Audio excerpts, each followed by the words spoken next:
Hey up, I'll do, and welcome to today's installment of Loose Lips. This is feature 6 of series 2. So anybody who's new to this, let me just put this in there. I'm gonna pin. Simple does. Yeah, if anyone's new to this is Loose Lips. It was created during lockdown to look to speak with people from various different walks of life across the globe, look to celebrate their stories, look to engage in, just connecting with people who come into contact with anybody who watches the videos, and just share some good vibes, man. Like, not gonna lie, like, everything's a bit heavy at the moment, isn't it? But, the aim of what we wanted to do here is to look to connect with people and raise the spirits. So that is what we do here on Loose Lips. I'm Ben Random.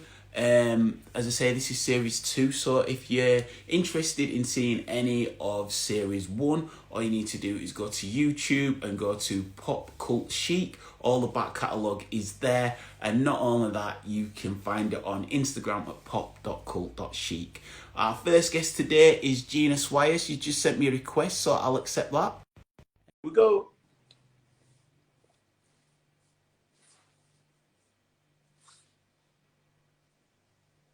Hello. Hello, how are you? I'm very well, thank you. How are you? Oh my god, just as it connected, a huge bee just flew right into right in front of me. What's That's that a sign for? that's a good sign, I'd say. I was going to make a really daft pun about buzzing, and also you're in Manchester, which is the home of the bees, so it's already interconnecting. We're in synchronicity. Yeah, exactly. Let's go straight in with the synchronicity, because I love the pledge that you've made. So your mission is to inspire 1 billion women on the planet. Yeah. Were there signs that were coming to you that said that this is a calling? Yeah, so it's 1 billion women to feel self-love. That's my mission. And so I think I've been kind of like pushed into this path of self-love organically. It wasn't like a choice, it chose me.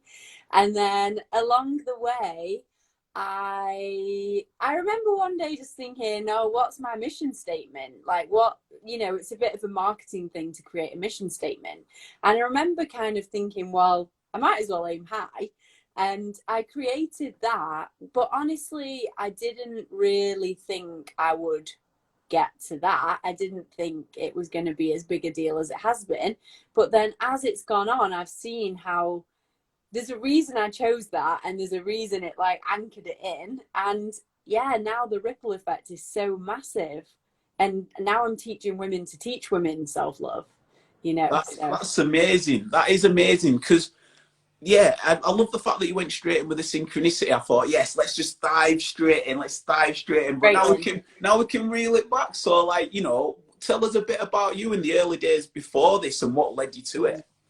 Yeah, so I went to a school that really championed academia and sports, and I'm not in either of those categories particularly. Spirituality and psychic feelings. Oh yeah, I'm good at that. Yeah. But my school didn't really support this like different way of thinking. Anyway, I decided at some point that I was stupid, ugly, fat, gross, all these things that I think a lot of teenagers decide at some point. The self-talk was very strong, kind of telling me these things. Didn't know anything about mastering your mind. I didn't know anything that you needed to love yourself. Oh, she loves herself, she does that one. That means a bad thing. That's been a negative connotation, like everyone was trying to avoid that for so long. So with all that conditioning and living in England as well, it does add to it. I think if you're in America growing up, it's slightly different. They do want you to be full of yourself, as we would say in England. Anyway, when I got to my late teens, I was still really shy, and I found partying. I used to just go and party like a crazy person, drink all the booze, have blackouts. I was the biggest party girl, and it was very like glamorized. And so I came out of my shell a bit, but it was mostly alcohol fueled. And then when I wasn't out, I would still be quite insecure, and the alcohol was kind of you know, a cover up. So I did quite a few years of partying, and then I got scouted for modeling. And so, getting scouted for modeling, I went into the modeling agency, and I'd been a bit ill, so I'd lost quite a lot of weight. So I was feeling more confident because it was all about being skinny then. Went into the modeling agency in Manchester, and they said, "Oh yeah, we love you, just a bit too heavy. So you just need to go away and lose a stone in weight, come back, and then we'll sign you up." So I was like, I'm not gonna be able to do that. I feel rubbish now. Like, anyway, I did start modeling a little bit with another agency, and they wanted me to be curvy because it was all about bridal work, wedding dresses and things. So I was like, okay. And then about 6 months later, the same agency asked me to go in again, and I was like, I don't really want to go in again for you to tell me that, because I'd actually put on weight by that point. So when I went in, I did go in, and when I went in, they said, we want to take you on as a plus size model, but you're a bit too small. We want you to add a stone in weight. So you can see what was happening here. And anyway, I still felt knocked. Like, the message is, you're not good enough as you are. You know, you need to change. Your body needs to change, which was a direct reflection of what I believed about myself. I'm not good enough as I am. My body needs to change. So, as they were telling you these things, were you sort of complying with it in your own self-talk? Were you like rationalizing it and feeling like you had to? No, I know I wasn't. Like, what they said, I was like, well, I can't lose weight anyway, and I'm definitely not going to put it on. Like, who wants to do that? So no, but then the self-talk around it is that I wasn't good enough. I'm not good enough. My body isn't good enough as I am. I need to change in one way or another. Too much, too little, too big, too small, whatever it is. So this is where I think a lot of people relate, because we're often telling ourselves we're not enough, or we're too much of this or whatever.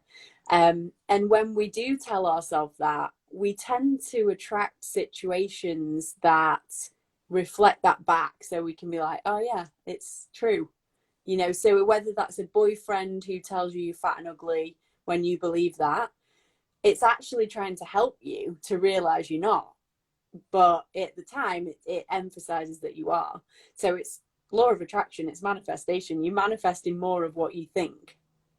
Does that I make sense? understand that. Yeah, completely. Yeah. I feel as well. It's a weird paradox, because I mean, the weight itself is the weight. Like, let's just take that as, say, neutral. But if you're comfortable in it, you're owning it. But if you're insecure in it, then it's owning you. And Yeah. I tend to find, like, as a male, I don't probably understand anywhere of the stream of it, but even I'm aware of the pressure that, let's say, adverts put, for example, where you've got to use this makeup, or use this hair product, or use X, Y, and Z, and then you look at the small print and it says like 76% of women agreed at, and it's like only 12 women tried it, and it's like, what? That makes no logical sense, and yet you can see the pressure that is already there from society, that you have to appeal in a certain way to just even go out the front door. It's bonkers. Yeah, and as well, like, conditioning now with social media, and when I was young, it was like magazines and TV and pop stars, and that was one conditioning, but also the conditioning that comes down from our ancestors of women for so many years have had horrible things. Like, it wasn't even that many years ago that they were burning people like me at the stake for having different thoughts or wanting to empower people, or I probably would have been burnt at the stake even 50 years ago in England. Like, that's how close that is. So it's no wonder that women still have this hangover of feeling they shouldn't feel good, because everyone wants to feel good, but some people feel bad for feeling good. Oh, I shouldn't love Yeah, myself. feel guilty almost. Yeah. Yeah. Yeah, exactly. Yeah. So there's so much to it. It's multifaceted. So when you're speaking with women who come to you, are you hearing their stories, and is there quite a commonality even though people are from completely different backgrounds? Like, can you maybe give us some common factors that seem to pop up? Oh yeah, absolutely. So there's kind of two types of women that I'm working with mostly. It's the ones who are new to the work, they're just finding self-love and they want to change the way they feel about themselves because they've realized the way they feel about themselves isn't getting the results they want in the life in all domains. So that's one type of woman that I work with. And I'll tell you some commonalities with that. And then the other one is the ones who've done a bit of the self-love work or the personal development and they've had a massive realization. They've kind of made that switch. Oh right, I've figured it out now I want to teach this. Mm. So when they flip that switch and want to teach it, that's where I come in, because then everything they dealt with back then about not feeling enough about the body or themselves or for a partner or whatever, it's the same things that come up again, but around business and around sharing it. Who am I to share it? I'm not good enough. I'm an imposter. So it's the same things that come up. So the main things that come up are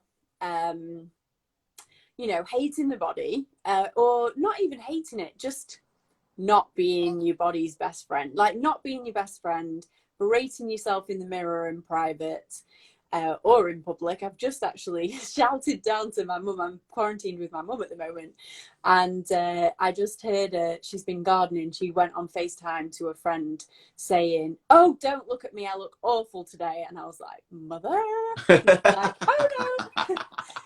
we say these things and sometimes we don't mean it, but we're saying that we would never say that to our best friend, that's just coming from gardening. We would never say that, but we say it to ourselves. So the self-talk, just doubting. A lot of people, well, everybody's got trauma coming through that creates their identity, and we can go back and look at that and piece it together and change things. Most women blame themselves for many things, and men. But one of the first things we do in everything that I do is forgiveness. So a lot of people are like, oh, I don't have anything to forgive. And then when we dig deeper, there's like a whole ton of things, and it's like mind blowing, because blame and self-love are two sides of the same coin. You can't really blame yourself if you love yourself. It just doesn't really work like that. So. Yeah, I understand, and I'm fully vibing, and I'm grateful for everybody who's coming through in the comments as well. If there's any pointers or questions that anyone wants to bring, if I can fit them in, happy to do so as well. Like, it's a weird one, isn't it? I think, like, when you think as a baby, you're born and you're just like, right, you're a sponge, it's your surroundings, it's the people that you're around, and you've almost got a bit of a shelter, but it's how you're raised that gives you your perception as you take your early steps into life. And then, as you say, you branch out, you go to school, nursery, school, and then you start to develop your own personality, and you start to see how certain cliques and things can be in society and how they can have a role, and how it almost feels like when you get older, it's almost like unraveling everything that you've already learned before.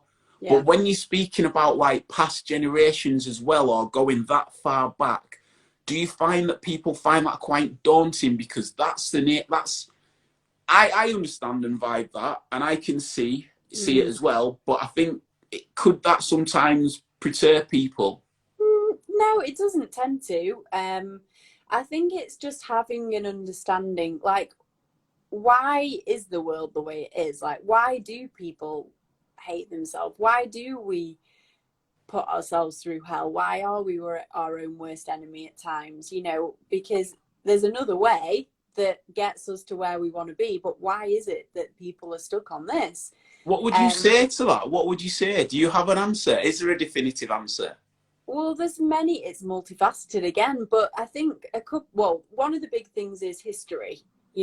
We're still suppressing everything that happened in history, especially with women. Women have been raped, enslaved, you know, killed for having different beliefs, like told they're disgusting when they're bleeding in the month, and you know, all these things. And actually women have forgotten their power. We have an organ inside us that can create life. Like we have a trap door to another dimension inside of us, and women have forgotten that. Like we're powerful, we have all this wisdom inside of us. And I think that's one part of it. And then the other part of it is that the world's focus is on self-care, which is, you know, diet and fitness and the way we look and what we do and all these experiences, which is all great and part of it. But if the self-love isn't in place first, we're always using willpower, we're always falling off the train, we're always failing, which, you know, it's the failing that keeps people going back to Weight Watchers. It's the failing that keeps people going back to the dating sites. And yeah, it's also as well, it's the perspective of, if you've done 3 days at the gym but you've missed that final day, you blame yourself for missing that final day, not complimenting yourself on the 3 days that you've been. Yeah, unless you've got the foundation of self-love first of all, and then, you know, everything becomes fun and easy. Well, not easy, but Playful. graceful. Yeah, playful and graceful. Yeah. So like when you have self-love, you naturally want to eat, not like salad every day. You know, I'm not talking like you eat the healthiest thing every day, but you just naturally eat your 80% healthy food, your 20% soul food. And it's not something you have to really think about. It's like, oh, what would serve my body today? Rather than what should I be eating today because this diet told me. Same with exercise. You know, like I berated myself for years for not getting myself into an exercise routine. And sometimes I'd go every day and then I wouldn't go for months. And in a way, I still kind of do that now sometimes, you know, but now I'm like, yeah, my body wants and needs exercise right now. And other times it doesn't feel like it does. And trying to force myself to do that doesn't feel like self-love. Yeah. And also with one thing that I always point out around Christmas is that, like, when I speak to my nana who's 92 and tell her I've gone to the gym, she's like, oh, what are you doing that for? You know, because they didn't do that then. You know, no grandparents really went to gyms. Maybe if you were like a professional bodybuilder or whatever, maybe the odd man, but it's not a thing. It's a thing now. It's a fad. It's a trend. It's a thing of the times. And now I get all my women saying, I've not been to the gym this week. And I'm like, that's fine. You know, you don't have to. People didn't do that years ago. Go do what you want to do that's fun. Go for a walk, go in the garden, go swimming, or, you know, do what you want to do. I think people have been force driven into doing these things that they don't necessarily want to do, and also aren't always that good for them, because how many people do these sports that they think they should do, or the gym, and injure themselves? You know, that's, I feel, the body telling you, look, it's not that good for you. Do something that feels good and you're moving one step closer. So yeah. Yeah, no, I hear that. I think it's versatility. I think it's trying to find what works. It's like, this must be a weird one, because you've said that it is self-love at the start, but it's also been active. It's almost like being active and then discovering self-love.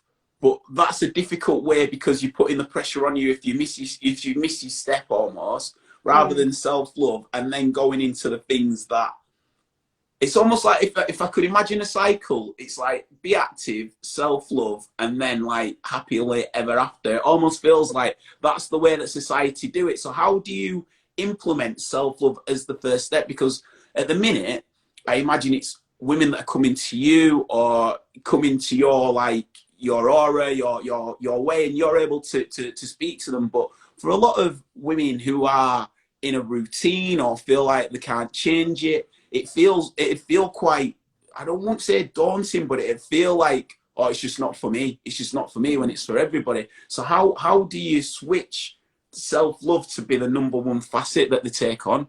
Well, firstly, I think I just trust that the people that find me, the people that are like, oh, I want to see what that's about. The people who are curious are the ones who are ready for it. So I'm not actually trying to ram self-love and self-development down everyone's throat, although I'd like to. But, you know, I can tell, I've got one friend in mind, I can tell her till the cows come home about this magnificent life. She can see how I've evolved because of it, and she won't do any of it. And that's fine.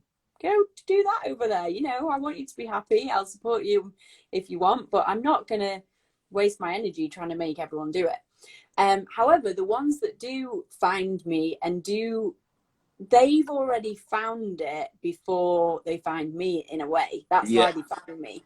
So they've already woken up. They've already, like, you know, their consciousness has changed. They've already seen an element of it, and now they want to go deeper. So a lot of the women that I work with at the end, like I just spoke to one this morning, she's like, I can't tell. In fact, this is what she said.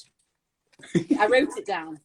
She was like, I literally couldn't touch my stomach until recently, because she rubs body lotion on herself. And she was like, I literally could not rub body lotion on my stomach because I hated it so much.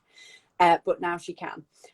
She said, I've been doing this work for a couple of years now, but doing this self-love work is the most aware and the most loving I've ever been. Yeah. And then the other thing that we said was, every time you berate yourself, every time you hate yourself, you're walking one step away from where you want to be. And every time you love yourself or become your best friend, you're walking one step closer to where you want to be.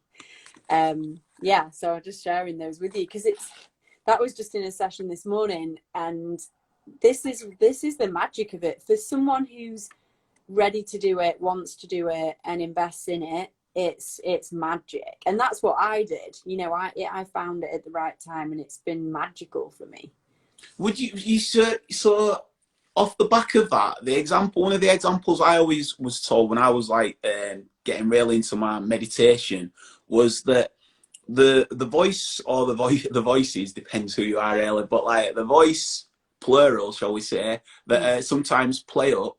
If you imagine that was somebody else just walking behind, like being that negative and nasty to you, would you hang out with that person? And you wouldn't. But because it's almost like an invisible interior voice, you almost like acknowledge it and almost accept it as a part of you, when it's not. It's like an external response to what's going on in society that plays its part in your own view, or people's own view rather. So I agree with that side of it, you know, like that step, that anytime you talk down, it's a step backwards, and anytime you speak nice, it's a step closer to where you want to be. And that's a real beautiful, like, you can almost see a postcard with like footprints in the snow, like heading towards it. You can have that. You can have that. You can start some merch with that. You can have that. Oh, right. And everyone writes I'll like a lovely note. They write a lovely note on back and put it on the fridge. There you go. You can have that. You can have that. It's just a gift. It's what we do. It's what we do.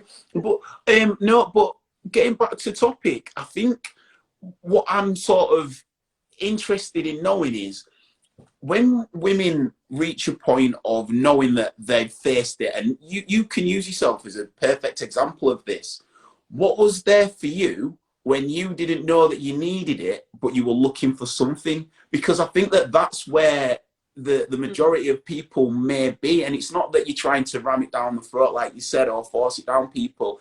It's something that we all know will help people engage with them, because it's self-explanatory. But it sometimes people don't know that they're looking for it until it's either they're at the wit's end, it's too late, or something's just happened and it's almost like a breakdown. And you know, we want to evoke people to reach it before they have to reach such a point. So I wonder, is there a stage where you can still plant that seed where people might not know it's for them, but it starts to get them thinking about it? Great question. Love that. What I'm here to do, Ben Random, loose lips.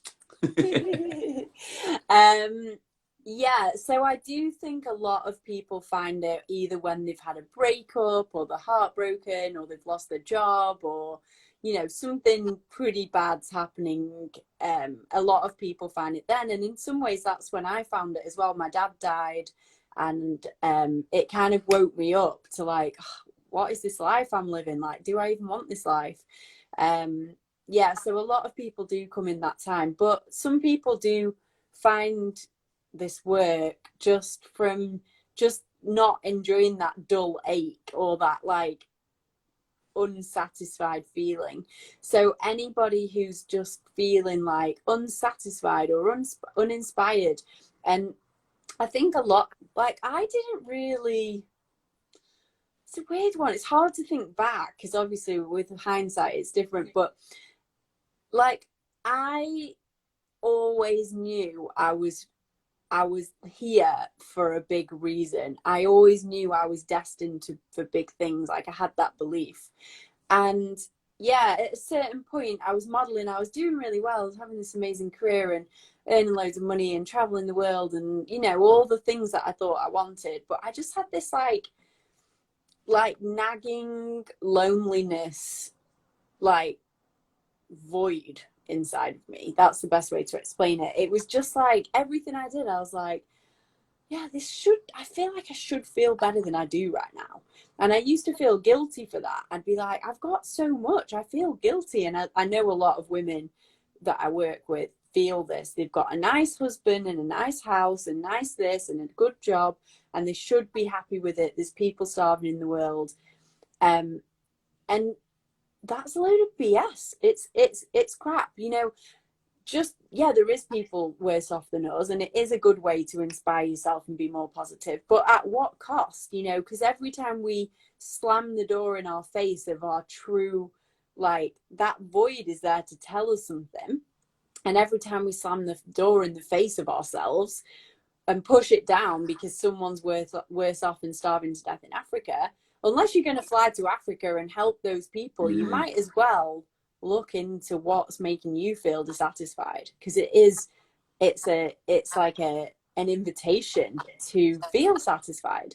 Yeah, so to anyone watching who has that like just slight pit in the stomach of guilt or sadness or loneliness or a void, the only thing that I've found, well, the thing that fills it is that self-love, you know, and that actually is available anytime. It's an infinite well within every human. It's an infinite resource, but we're not taught to tap into it.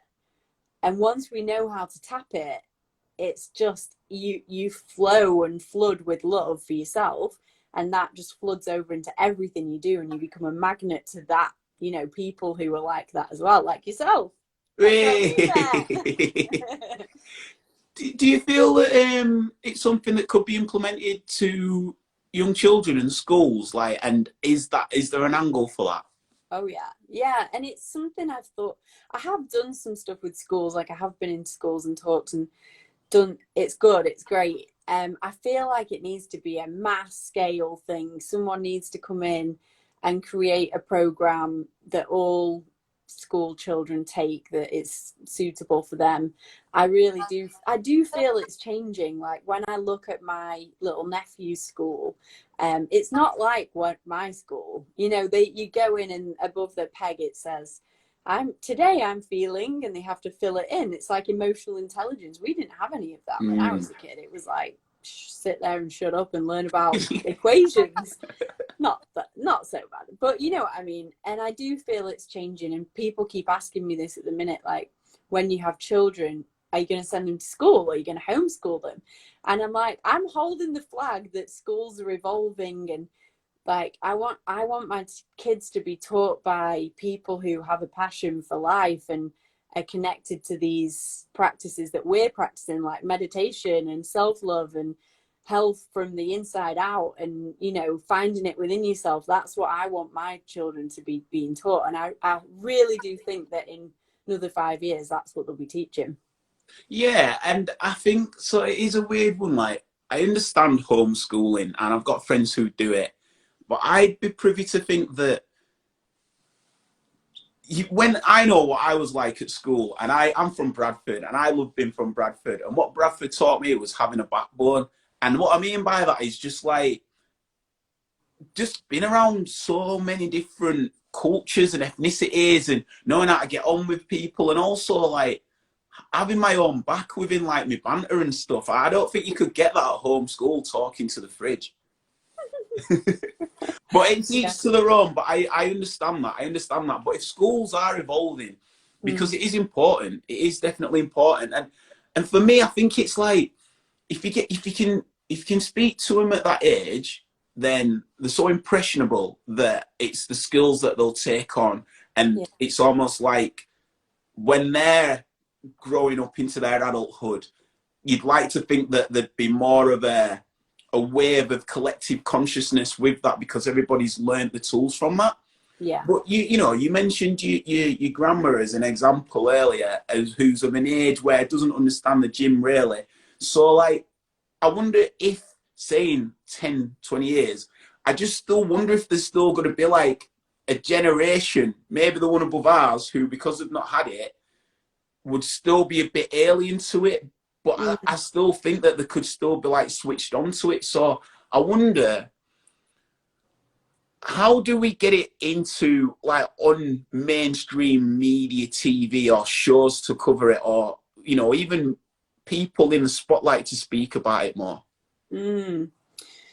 Yeah, well, again, I think it's like I have this vision that the universe has a plan for us all, and people are switching on at different times. Like, I definitely feel like I had an awakening. Like, I didn't know stuff, and then one day I did. I was like all of a sudden fascinated by different things, and from what people I've spoken to, I'm hearing, it was like an awakening or a series of awakenings, and I'm seeing with teenagers.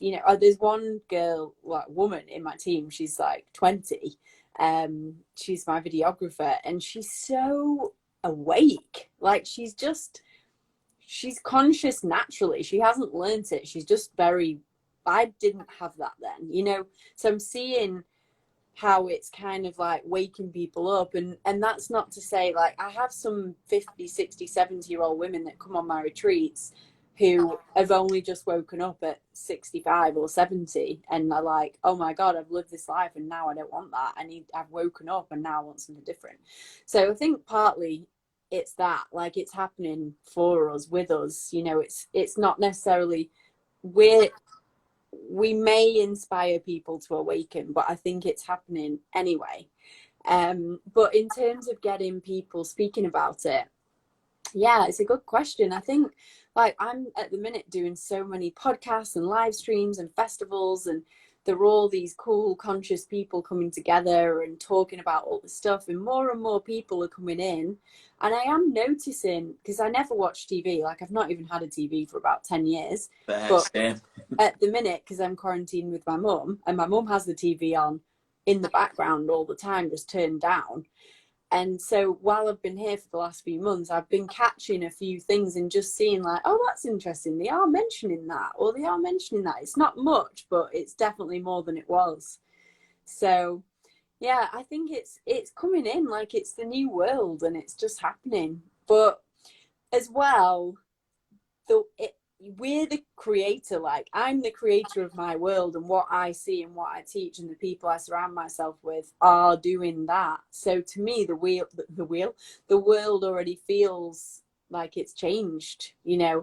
And I do believe we are the creator and we can live in whatever reality we want. So sometimes when people message me, even recently with Corona, which obviously is a sensitive subject for many, like, I still choose to live in a world where I'm positive and I feel good, and I'm allowing myself to feel good, because what use is it for me to feel bad? Like, I don't feel I need to feel bad, but I forget, because I don't watch TV. I forget that it's kind of happening. I'm posting my posts that are all kind of positive and whatever, and people are like, this is offensive that you're being positive in this time because there's a pandemic going on and people are dying. And I'm like, oh yeah, like, I know that, but what use is it for me to be not positive in this time? Like, that, to me, that doesn't make sense. But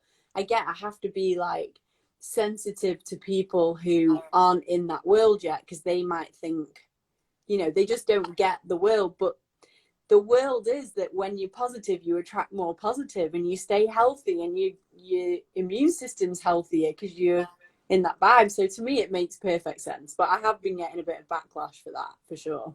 What's it like on the social media side of stuff like that? You know, What do you mean with backlash? well, not a backlash necessarily, but you know, you're involved in encouraging self love, so you're putting yourself out there. So you know, the response majority of the time will always be warming towards that. But the nature of social media means that Mm. there must be, as the popularity rises, you know, a few just comments that come through. So how do you deal with that? Yeah, exactly. And like, if you're not getting a few of them, you're not doing it right. Like, you need to you need to have an opinion. You need to be sharing your message, and it's not going to suit everyone. That's big part of self love. Like, I'm not going to be liked by everyone, and that's fine. Like, I want to be liked by the ones that want to learn from me, you know, and that's fine. I accept that. And yeah, there's people that I'm not attracted to following or whatever. I don't like their message, but they're doing it for other people, and that's fine. Yeah, so when the keyboard warriors come through, yeah, and I definitely did have a man who emailed me privately to tell me that I was bipolar and I needed to be medicated for my mood swings, because I'm like, you know, totally crazily positive, that's completely out of reach to anyone else. And then you know, and then I'll have these colossal lows where I feel like my world's falling apart and all this. And I was like, dude, this is life. And we're full range humans. Like, we have a full emotional spectrum. And the thing is, like, isn't that, to me, is just such a sign of the times. Like, you should be medicated for that. Mm. Why would I want to medicate my emotions? Like, I've spent 10 years trying to get them back after having them numbed for so long. I'm not trying to numb anything, you know?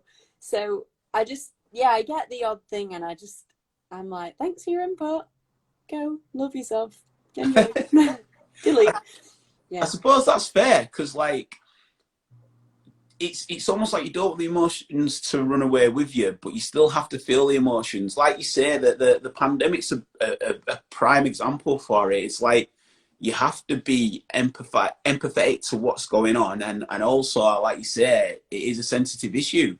But at the same time, you know, look at this platform I've created, for example, is to uplift the spirits through this time and share that positivity and optimism through that time. It's not at the like slating or the put down of what's happening out there. It's to, if anything, like see that that's happening and try raise the spirits and the vibrations even more. So I understand why people can sometimes come at it like that, but it's not what people are putting out there for. And if we're all walking around with our heads down, negative towards it, then it's not going to have an effect other than just the counter effects of what we try to do, which is get out of this time.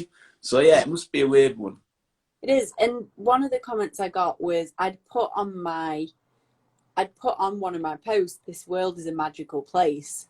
And someone was like, "I can't believe you've written this world is a magical place when we're in a global pandemic. Like, that's disgusting." And I was like, well, I do think the world is a magical place. Like, I see magic all around me. There's magic happening there's so much magic happening, more than normal right now. People are noticing it. You know, there's dolphins in the thingamabob. You know, there's the pollutions. There's so much magic happening. There's people coming together. There's people sharing. There's people baking. There's kids being at home with the families that don't normally see the dads because they're investment bankers or whatever it is. And there's so much magic. But like, I'm asking, yes, there's things going on as well that I didn't say. This world is a magic place. Disclaimer, I know people are dying.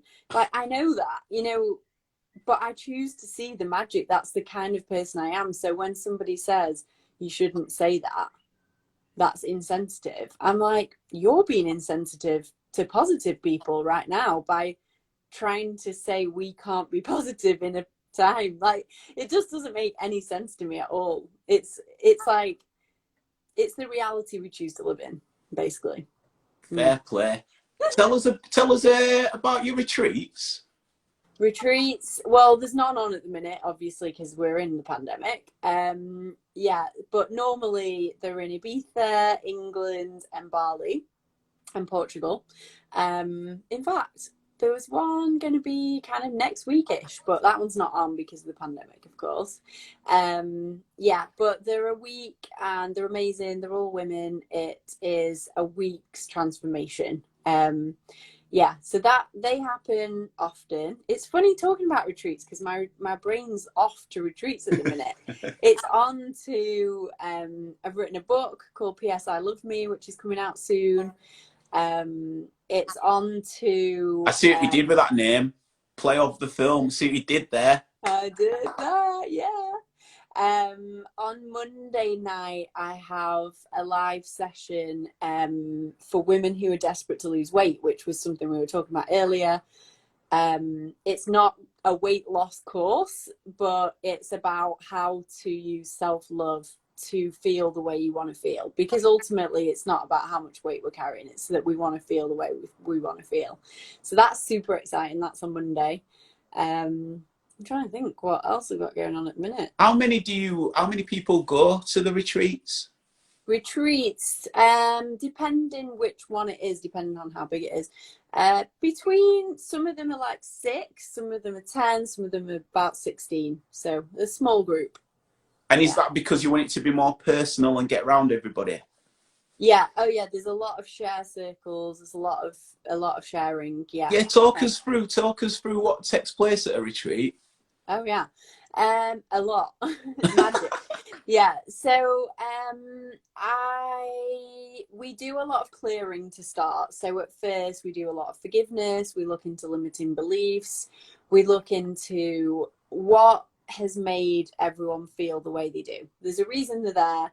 Figuring out what that is, figuring out how they want to feel, and looking into why they feel the way they don't now. Why they is that them sharing openly, or they're writing it down? Are they comfortable in sharing, around strangers? It starts simple. So at first it's me kind of teaching and asking questions, and they just write it down, and then I might ask them to just share one word or a sentence, and then we break the ice pretty soon, but as it goes on, they become more comfortable to share. And some people are very comfortable to share, and some people can't share anything the whole week, and they're like, I can't.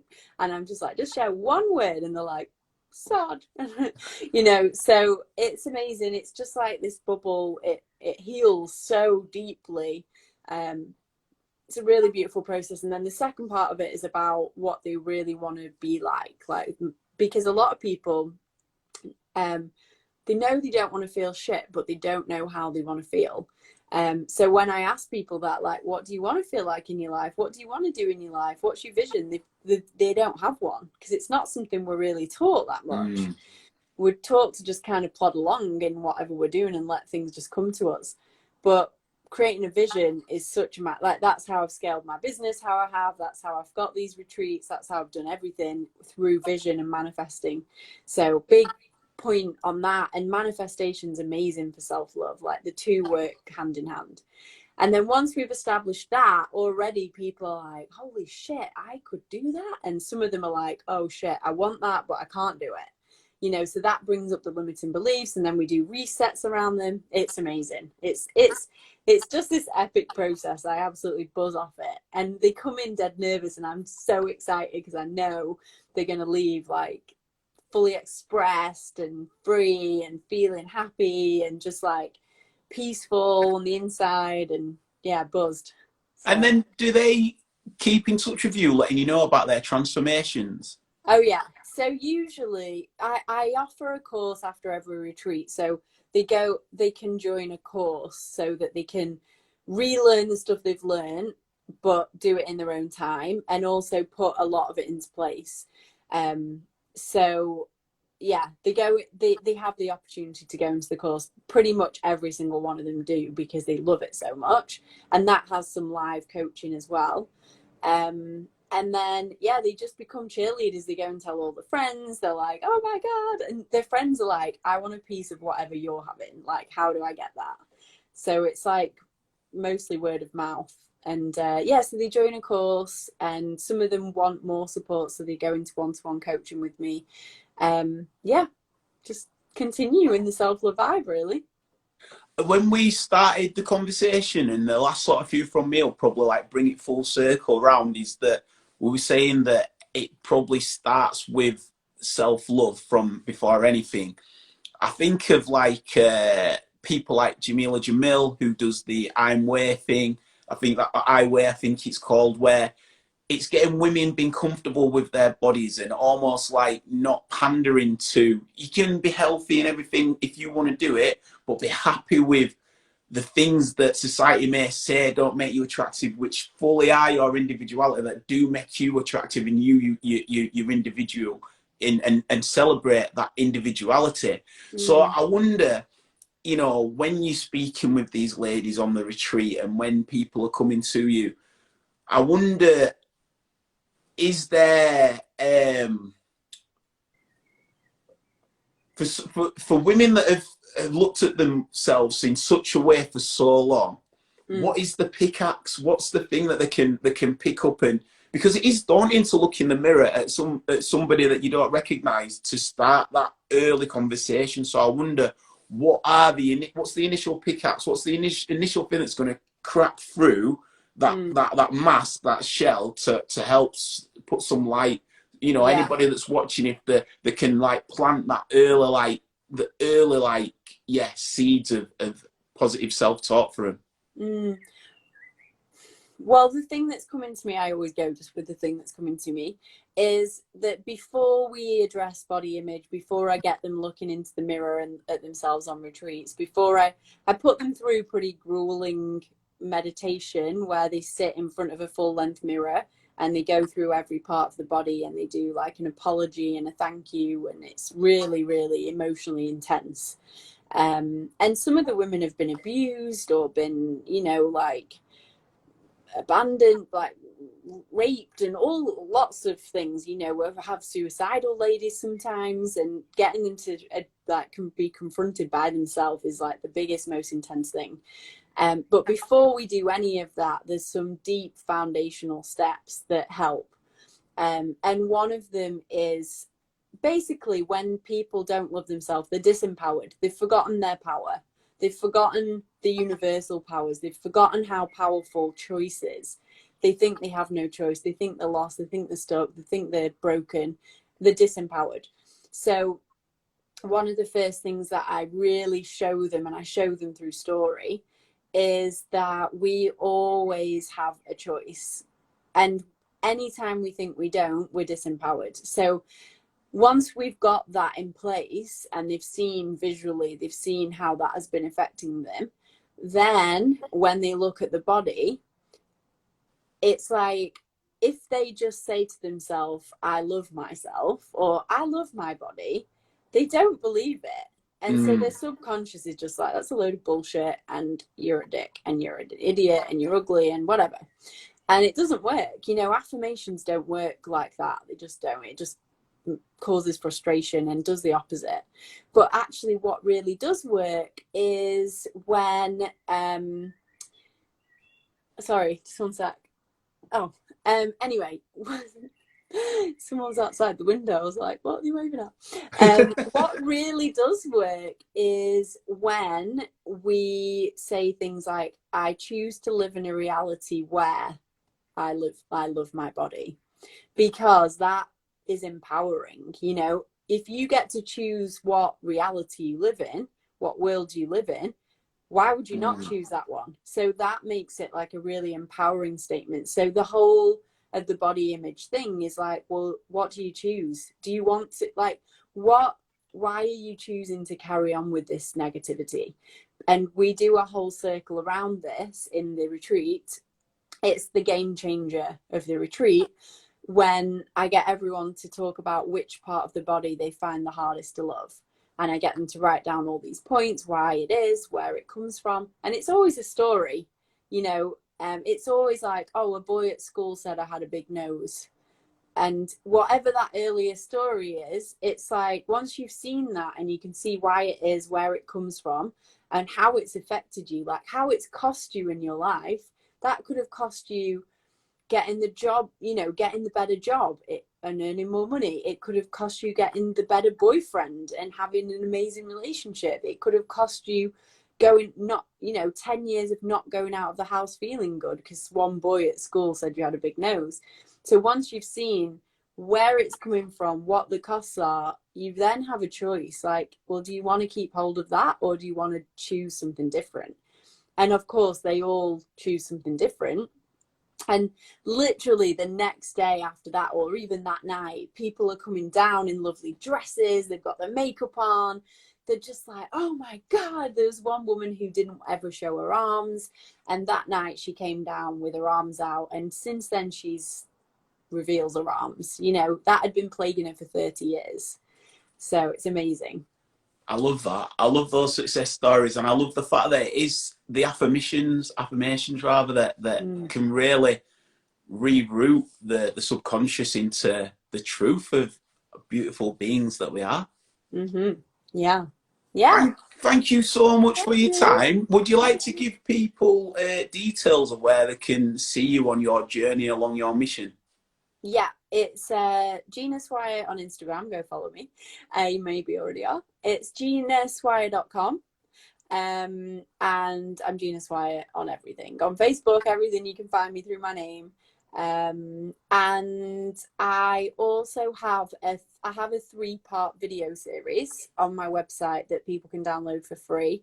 And that one has some of these processes in that I've been talking about today. So you can go try it out, see how it works for you. It's something that, it's a short little process that gives you a big result. Perfect. There's one question that's just come through from Mo. Shout out Mo.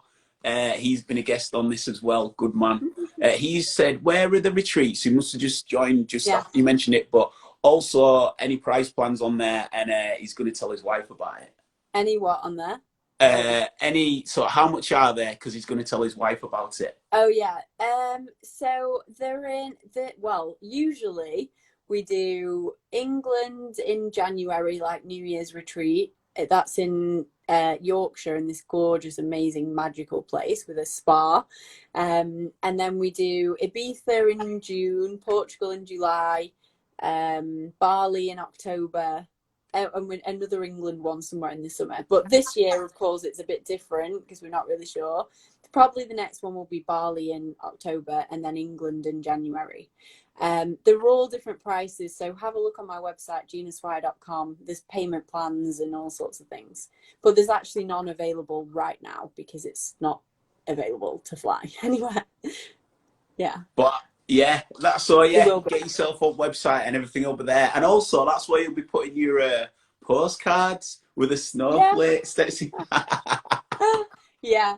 And if anyone wants to find out more, in the highlights of my Instagram, there's all sorts of things on events I've done and retreat videos, and you know, you can see how it goes and what people have been saying about it.